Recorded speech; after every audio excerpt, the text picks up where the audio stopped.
ಆತ್ಮೀಯ ಶಿಕ್ಷಕರೇ ಮತ್ತು ವಿದ್ಯಾರ್ಥಿಗಳೇ, ಈ ಥರ ಒಂದು ವೆಡ್ಡಿಂಗ್ ಕಾರ್ಡ್ಗಳನ್ನು ಬಳಸ್ಕೊಂಡ್ಬಿಟ್ಟು ಗಣಿತದ ಒಂದು ಕಾನ್ಸೆಪ್ಟ್ಗಳನ್ನು ಹಾಕಿಬಿಟ್ಟು ಫ್ಲ್ಯಾಶ್ ಕಾರ್ಡ್ಗಳನ್ನು ಮಾಡ್ತಕ್ಕಂಥದ್ದು ಹೇಗೆ ಅನ್ನೋದನ್ನು ಈ ವಿಡಿಯೋದಲ್ಲಿ ನೋಡೋಣ.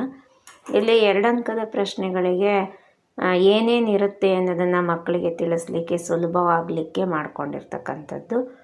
ಹಾಗೆಯೇ ಅಲ್ಲಿ ಏನು ಬರಬಹುದು ಪರೀಕ್ಷೆಯ ದೃಷ್ಟಿಯಿಂದ ಅಂತ ಒಂದು ಹಿಂಟ್ಸನ್ನು ಕೊಡಲಿಕ್ಕೆ ಕೂಡ ನಾವು ಈ ಕಾರ್ಡ್ಸ್ಗಳನ್ನು ಬಳಸ್ಕೊಂಡಾಗ ಆ ಮಕ್ಕಳಿಗೆ ಕಾರ್ಡ್ ನೋಡೇ ಎಷ್ಟೋ ಮಾಹಿತಿಗಳು ಸಿಗ್ತಾ ಹೋಗುತ್ತೆ. ಅಂದರೆ ಇಲ್ಲಿ ವರ್ಜ್ಯ ವಿಧಾನ ಹೇಗೆ ಬಿಡಿಸೋದು ಅನ್ನೋದು ಅಲ್ಲಿ 2 ಕ್ರಮ ಇದೆ. ಹಾಗೆ ಅಭಾಗಲಬ್ಧ ಸಂಖ್ಯೆ ಎಂದು ಸಾಧಿಸಿನಲ್ಲಿ ಸಾಮಾನ್ಯವಾಗಿ ಕೊಡ್ತಕ್ಕಂಥ ಅಂಶಗಳಿದೆ.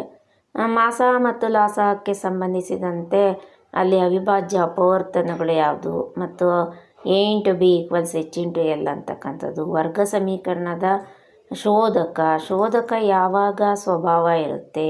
ಹಾಗೆ ತ್ರಿಕೋನಮಿತಿಯಲ್ಲಿ ಅನುಪಾತಗಳಿಗೆ ಚಿತ್ರ, ತ್ರಿವಳಿಗಳು, ಭಾಗ ಪ್ರಮಾಣ ಸೂತ್ರ. ಹಾಗೆಯೇ ನಾವು 3 ಅಂಕದ ಪ್ರಶ್ನೆಗಳಲ್ಲಿ ಪ್ರಮುಖವಾಗಿ ಬರ್ತಕ್ಕಂತಹ ಈ ಸರಾಸರಿ ಬಹುಲಕ, ವೃತ್ತಗಳ ಪ್ರಮೇಯ, ಸಂಭವನೀಯತೆಯಲ್ಲಿ ಏನು ಅಂಶಗಳಿದೆ, ಹಾಗೆ ತ್ರಿಕೋನಮಿತಿಯ ಪ್ರಸ್ತಾವನೆಗೆ ಪ್ರತಿಯೊಂದು ಇಲ್ಲಿ ಹಿಂಟ್ಸು. ಈ ಹಿಂಟ್ಸ್ಗಳಿಂದಲೇ ಎಷ್ಟೋ ಮಾರ್ಕ್ಸನ್ನು ಮಕ್ಕಳು ಸ್ಕೋರ್ ಮಾಡಲಿಕ್ಕೆ ಸಾಧ್ಯ ಆಗ್ತಾ ಇರುತ್ತೆ. ಇಲ್ಲಿ sin θ tan θ ಕೊಟ್ಟಿದೆ, ನಾವು tan θ ಬಳಸ್ತೀವಿ. ಅಲ್ಲಿ ಅವರಿಗೆ ಆ ಕಲ್ಪನೆಗಳನ್ನು ಮೂಡಿಸ್ಲಿಕ್ಕೆ ಈ ಕಾರ್ಡು ಹೆಲ್ಪ್ ಆಗ್ತಾ ಹೋಗುತ್ತೆ.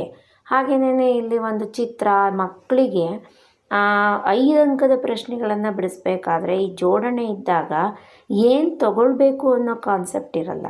ಅದನ್ನು ನಾವು ಮೂಡಿಸ್ಕೊಂಡಾಗ ಅಲ್ಲಿ ಏನು ಗಾಳಿಯ ಪ್ರಮಾಣ ಇದೆ, ಯಾವಾಗ ಸಿಲಿಂಡರ್ನ ಘನಫಲ ಪ್ಲಸ್ 2 ಶಂಕು ಆಗುತ್ತೆ.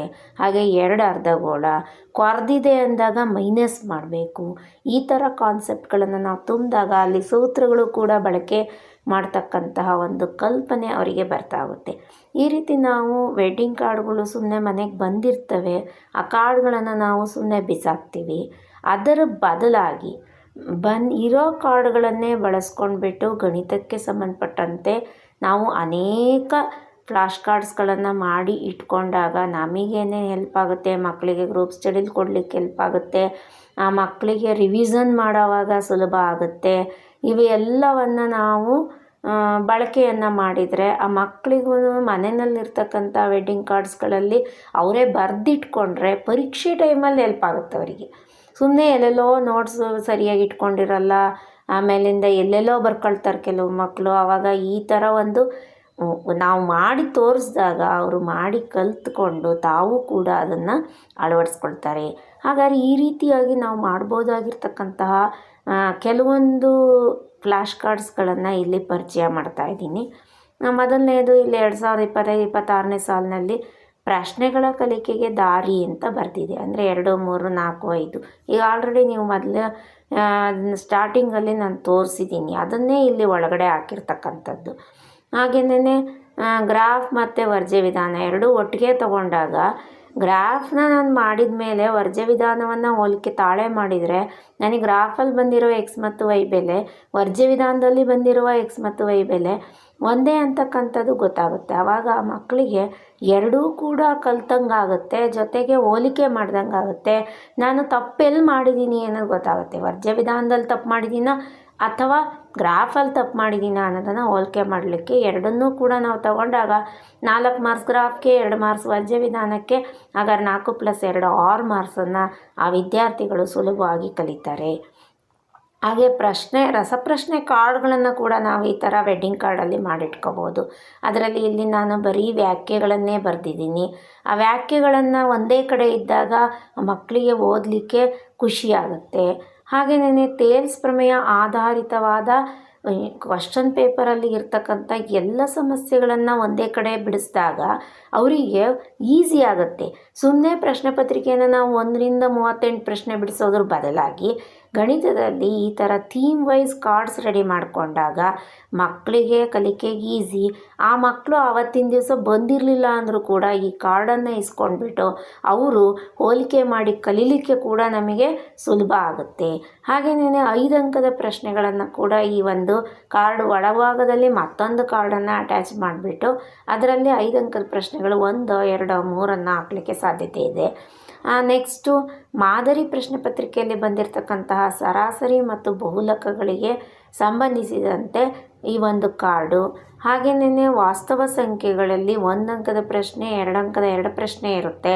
ಹಾಗಾಗಿ ಅದನ್ನು 2025-26ನೇ ಸಾಲಿನ ಮಾದರಿ ಪ್ರಶ್ನೆ ಪತ್ರಿಕೆ ಬೋರ್ಡ್ನವರು ಬಿಟ್ಟಿರ್ತಕ್ಕಂತಹ 4 ಪೇಪರ್ಗಳಲ್ಲಿ ಇರ್ತಕ್ಕಂಥದ್ದನ್ನ ಬರೆದಿಟ್ಟಿರ್ತಕ್ಕಂಥದ್ದು.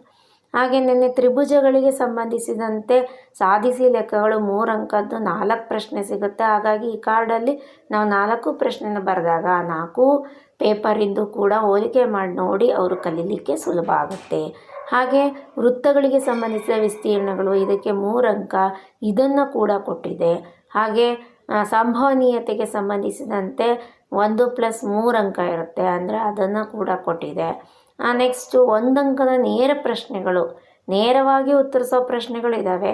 ಅದ್ರ ಜೊತೆಗೆ ಬೇರೆ ಪ್ರಶ್ನೆಗಳನ್ನು ಇನ್ನೊಂದು ಕಾರ್ಡನ್ನು ಮಾಡಿದಾಗ ಅವರಿಗೆ ನೇರ ಪ್ರಶ್ನೆಗಳನ್ನು ಈಸಿಯಾಗಿ ದಿನಾನು ಕೇಳ್ತಾ ಇದ್ದಾಗ ಆ ಕಾರ್ಡ್ ಇಟ್ಕೊಂಡು ಆ ಮಕ್ಕಳೇ ಕೇಳ್ತಾ ಹೋಗ್ತಾರೆ, ಪ್ರೇಯರಲ್ಲಿ ಕೇಳಿಸ್ಕೊಳ್ತಾ ಹೋಗ್ಬೋದು.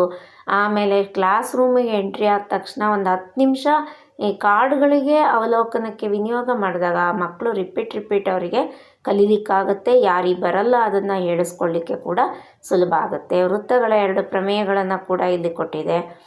ನೆಕ್ಸ್ಟು ವರ್ಗ ಸಮೀಕರಣಕ್ಕೆ ಸಂಬಂಧಿಸಿದಂತೆ 2 ಅಂಕದ ಪ್ರಶ್ನೆಗಳು. ಆಮೇಲೆ ವರ್ಗ ಸಮೀಕರಣ ಆಧಾರಿತವಾದ ಅನ್ವಯ ಸಮಸ್ಯೆಗಳು, ಇದು ಬುದ್ಧಿವಂತ ಮಕ್ಕಳಿಗೆ. ಬರೀ 2 ಅಂಕದ ಪ್ರಶ್ನೆಯನ್ನು ಅವರು ಸ್ಲೋ ಲರ್ನರ್ಸ್ ಕಾರ್ಡ್ ಆಗಿ ಬಳಸ್ಕೋಬೋದು. ಇದನ್ನು ಟಾಪ್ ಏನು ಕಲಿಯೋ ಇದು ಮಕ್ಕಳಿದಾರಲ್ಲ ಅವರಿಗೆ ಆ ಸಮಸ್ಯೆಗಳನ್ನು ಒಂದೇ ಕಡೆ ಇದ್ದಾಗ ಅವರು ಹೋಲಿಕೆ ಮಾಡಿ ಕೂಡ ಬರ್ಕೊಳ್ತಾರೆ, ಕಲಿತಾರೆ. ಹಾಗೆ ಮಾದರಿ ಪ್ರಶ್ನೆಗೆ 3ರಲ್ಲಿ ಪಾಸಿಂಗ್ ಪ್ಯಾಕೇಜ್, ಅಂದರೆ ಪಾಸಿಗೆ ಎಷ್ಟು ಬೇಕೋ ಅಷ್ಟನ್ನೇ ಒಂದು ಕಾರ್ಡ್ ಮಾಡಿಕೊಂಡಾಗ ಅವ್ರು ಅದ್ರಾಗಿರೋದೆಲ್ಲ ನೋಡಿಬಿಟ್ಟು ಕಲಿತಾ ಹೋಗ್ತಾರೆ. ಹಾಗೆಯೇ ಪೂರ್ವ ಸಿದ್ಧತಾ ಪರೀಕ್ಷೆ 1 ಜನವರಿ 26ರಲ್ಲಿ ನಡೆದಿರ್ತಕ್ಕಂಥದ್ರಲ್ಲಿ 31 ಅಂಕಗಳ ಉತ್ತರಗಳನ್ನು ಕೊಟ್ಟಿರ್ತಕ್ಕಂತಹ ಕಾರ್ಡ್ ಇದು. ಇದರಲ್ಲಿ ಗ್ರಾಫನ್ನು ಅಂಟಿಸಿದೆ, ಎಲ್ಲ ಮಾಡಿದೆ. ಒಳಗೆ ಮತ್ತೆ ಬೇರೆ ಬೇರೆ ಕಾರ್ಡ್ಸ್ಗಳನ್ನು 2-3 ಜೋಡಣೆ ಮಾಡಿ ಅದಕ್ಕೆ ನಾವು ಒಂದು ಇದನ್ನು ಟ್ಯಾಗನ್ನು ಹಾಕಿಬಿಟ್ಟು ರೆಡಿ ಮಾಡಿರ್ತಕ್ಕಂಥದ್ದು. ಈ ರೀತಿ ನಾವು ಈ ವೆಡ್ಡಿಂಗ್ ಕಾರ್ಡ್ಗಳನ್ನು ಬಳಸ್ಕೊಂಡು ಮಾಡಿದಾಗ ಮಕ್ಕಳಿಗೆ ಏನೋ ಖುಷಿ ಅನಿಸುತ್ತೆ.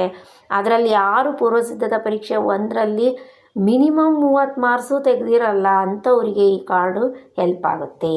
ಹಾಗೆಯೇ ಬಹುಪದೋಕ್ತಿಗಳ 3 ಅಂಕ, ಸಂಖ್ಯಾಶಾಸ್ತ್ರ, ಈ ಥರ ಎಲ್ಲ ವರ್ಗ ಸಮೀಕರಣ, ತ್ರಿಕೋನಮಿತಿಯ ಪ್ರಸ್ತಾವನೆ, ಮೇಲ್ಮೈ ವಿಸ್ತೀರ್ಣ, ಘನಫಲದ ಬರೀ ಸೂತ್ರಗಳಿಗೆ ಕಾರ್ಡು, ಈ ಥರ ಬೇರೆ ಬೇರೆ ಕಾರ್ಡ್ಗಳನ್ನು ನಾವು ಮಾಡ್ತಾ ಹೋದಾಗ ಆ ಮಕ್ಕಳಿಗೆ ಖುಷಿಯಿಂದ ಅವರು ಆ ಕಾರ್ಡನ್ನು ಏನು ಮಾಡ್ತಾರೆ, ನಮ್ಮ ಕಾರ್ಡ್ನ ಉದ್ದೇಶವಾಗಿದೆ.